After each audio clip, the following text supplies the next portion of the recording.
25,000 ఇండ్లు 25,000 డబ్బు కట్టించుకొని ఇండ్లు ఇస్తామని ఒక 4 ఏళ్ల పూర్వము చెప్పారు. అందరూ కట్టడం జరిగింది. ఒక 12 సార్లు నాకే గుర్తుంది. లబ్ధిదారుని పిలుచుకొని జిరాక్సులు కావచ్చు, ఇంటి దగ్గర నుంచి వాళ్ళ ఆఫీసుల చుట్టూ కావచ్చు తిరగడం జరిగింది.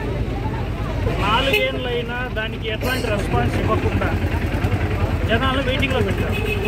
ఈరోజు ఇంకో ప్రభుత్వ పార్టీ తరపున ధర్నా చేస్తున్నారంటే సంబంధిత ప్రభుత్వ అధికారులు ఎట్లాంటి రెస్పాన్స్ ఇవ్వలేదని క్లియర్గా తెలుస్తాను. దీని గురించి నాకు తక్కువ తెలిసినప్పటికీ నేను ఆ 12 సార్లు లబ్ధిదారులు మా అక్క పిలుచుకొని పోయి తిప్పి నాకు చాలా బాగా గుర్తుంది. తెలియకపోయినా ఇంతమంది ఇక్కడ పెద్దోళ్ళు ఉన్నారు. ఒకసారి కెమెరా అటువైపు తిప్పండి సార్. ట్రాఫిక్ పోలీస్ వ్యాన్ ఉంది ఇక్కడ.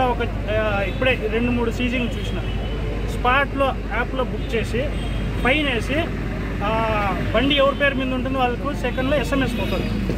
ఇంత ఆ ప్రభుత్వ అధికారులకు చెప్పించకపోతే దానికి సంబంధించిన ప్రభుత్వ అధికారులు ఉంటారు చూసినా, గవర్నమెంట్ రన్ చేసేవాళ్ళు, వాళ్ళకు నమ్మకం వస్తుంది. ఇది ఒక అవకాశంగా తీసుకోండి. జనాలకు న్యాయం చేయమని నేను అడగట్లేదు. మోసం చేయొద్దండి, అన్యాయం చేయొద్దండి. ఇస్తామంటే ఇస్తామని చెప్పండి, లేదంటే లేదని చెప్పండి.